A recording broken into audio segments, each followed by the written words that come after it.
Halo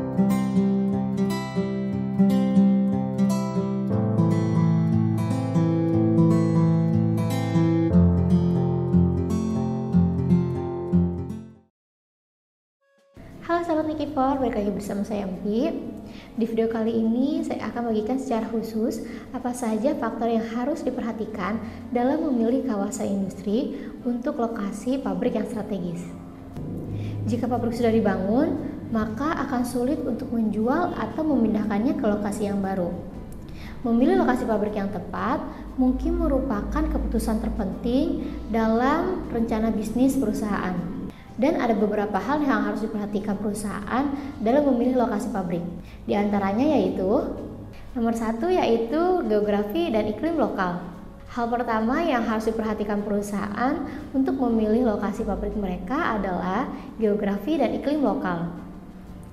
Biasanya wilayah dalam satu negara dikelompokkan menjadi daerah dataran tinggi dan daerah dataran rendah, kemudian mencakup topologi, drainase, dan kondisi tanah, yang semuanya berdampak pada biaya konstruksi. Iklim juga bervariasi sesuai dengan kedekatannya dengan topologi dan keterbukaan lahan. Pembangunan pabrik pun harus sesuai dengan lingkungan alam agar bisa selaras dan tidak merusak keasrian alam sekitar. Bagaimana sudah diatur dalam peraturan AMDAL, di mana pabrik dilarang untuk merusak lingkungan alam sekitar, sehingga proses pembangunan dan produksinya nanti sudah diperhitungkan, dan seluruh proses yang berpotensi merusak lingkungan untuk diselesaikan terlebih dahulu. Selanjutnya nomor 2 yaitu masalah lingkungan dan ekologi. Hal kedua yang harus diperhatikan oleh perusahaan dalam memilih lokasi pabrik adalah masalah lingkungan dan ekologi, yang berarti perusahaan harus mempertimbangkan pembuangan limbah dan harus mempertimbangkan bahan limbah yang mungkin dihasilkan oleh pabrik.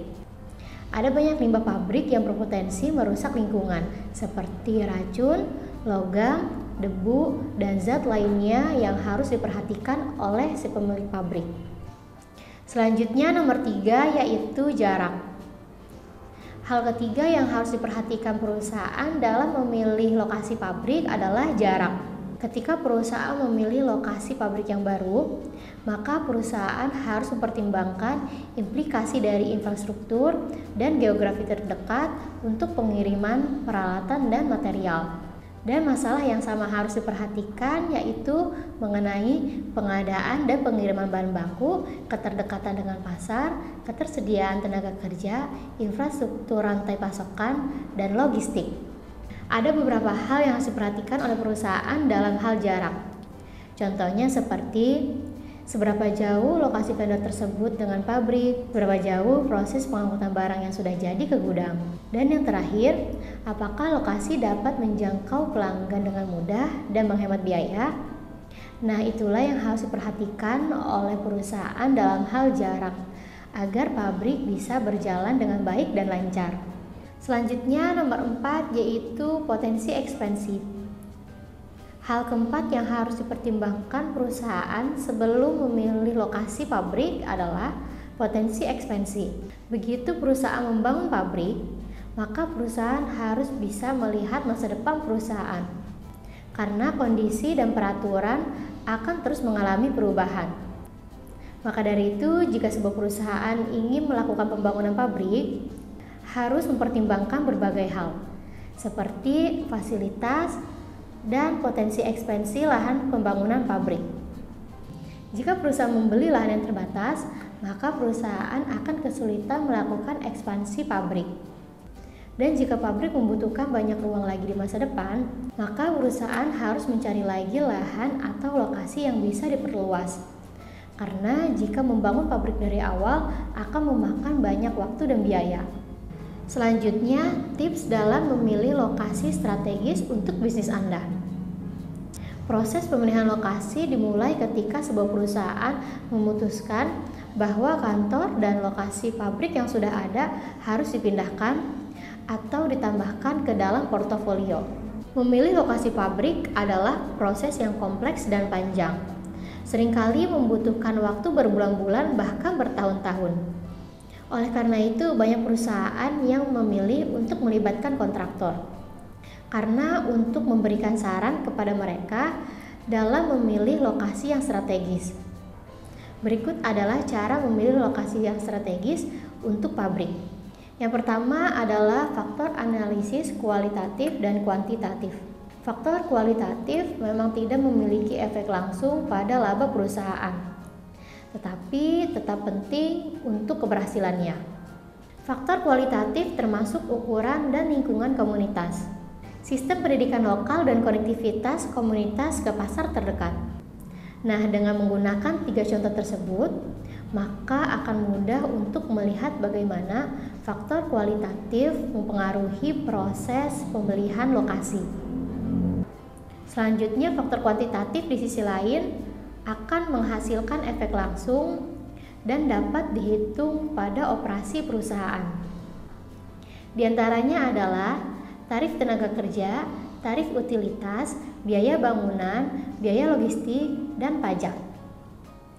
Untuk menghasilkan penilaian yang akurat dari biaya operasi di setiap lokasi, biaya variabel lokasi ini harus ditentukan dan diproyeksikan dalam beberapa tahun. Proses perencanaan dan penilaian dari faktor kualitatif dan kuantitatif tersebut merupakan proses yang tidak bisa dilakukan dalam waktu yang sedikit. Selain itu, untuk mendapatkan data-data terbaik, diperlukan tenaga ahli untuk membantu merumuskan faktor kualitatif dan kuantitatif tersebut. Dan PT Nikifor hadir untuk mengatasi berbagai problem dalam mengatasi perencanaan pemilihan lokasi strategis bagi pembangunan perusahaan. Selanjutnya yang kedua yaitu pertimbangkan insentif dan bonus. Memulai pabrik baru merupakan investasi besar dari pebisnis.